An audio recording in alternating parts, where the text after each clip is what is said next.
Jau 10 gadus es dzīvoju Bultielā, Ķengregā un kopumā esmu apmierināta.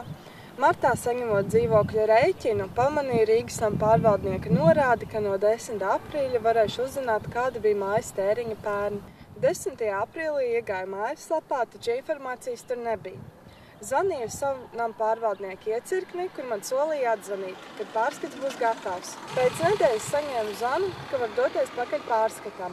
Pirmo reizi, kad ierados iecirknī Daugava, nezināju, pie kā griezties pēc sava pārskata. Gaitenī satiku vīrieti, kurš pārliecinoši norādīja uz kabinetu gaiteņa sākumā. Pārskatā redzams, ka lielas summas tērētas remontdarbiem, taču nav saprotams, kam tieši. Piemēram, sadaļa kārtējais remonts nav atšifrēta, bet tās izdevums sasniedz gandrīz 5000 latu. Pakalpojumu izmaksas ielu un pagalmu uzturēšana 601 lats un ielu un pagalmu uzturēšana 223 lati, bet pakalpojumu izmaksas 2018 latu. Vai ir iespējams uzzināt, kāda remontdarba precīzi ir veikta un kas ir veicis?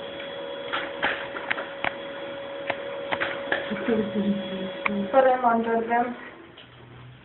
Pēc atteikuma saņemšanas devos mājās kārtīgāk izpētīt pārskatu. Pēc pāris dienām atkal devos uz iecirkni Daugavu. 221 kārtējais remonts. Kas tas ir? Kārtējais remonts.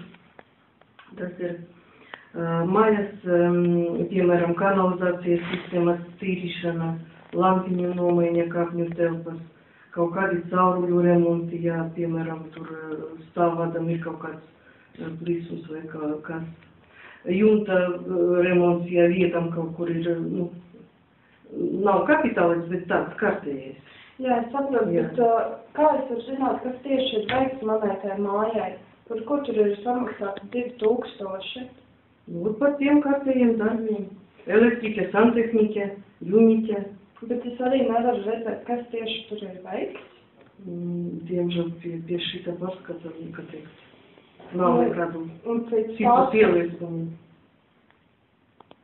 Kāds cits. Jūs sakat, ka šī pārskata nē, tad ir vēl kāds pārskats? Nē, vispār nav paredzēts pie šī pārskata tāds atšifrējums. Jo tad nepieciešams tehniskā nodaļa, piemēram, visus žurnālus, elektrike, santehniķe, junike un par visu gadu no žurnāla izņemt visas, kā teikt, visas pieteikumus un tādā garā. Tas nav fiziski iespējams. Viss ir kopā vienkārši sarakstīts un nekas atsevišķi. Ne jau viss kopā, bet uz jūsu māju konkrēti. Neatmetu cerību uzzināt konkrētas izmaksas neskaidrajām sadaļām, tādēļ zvanīja Rīgas nama pārvaldnieka preses pārstāvim Kristam Leiškalnam. Viņš norādīja, ka iecirkņos informācijai jābūt kopējā datorsistēmā, taču daudzās vietās sistēma vēl nestrādā. Leiškalns apsolīja pārbaudīt manu iecirkni Daugava.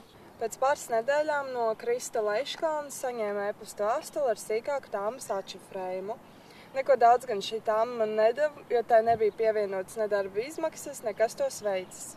Kopumā šīs informācijas noskaidrošanai patērēja pusotru mēnesi, bet beigās tam pieliku punktu, jo vairs neticu, ka iegūšu pareizās atbildes.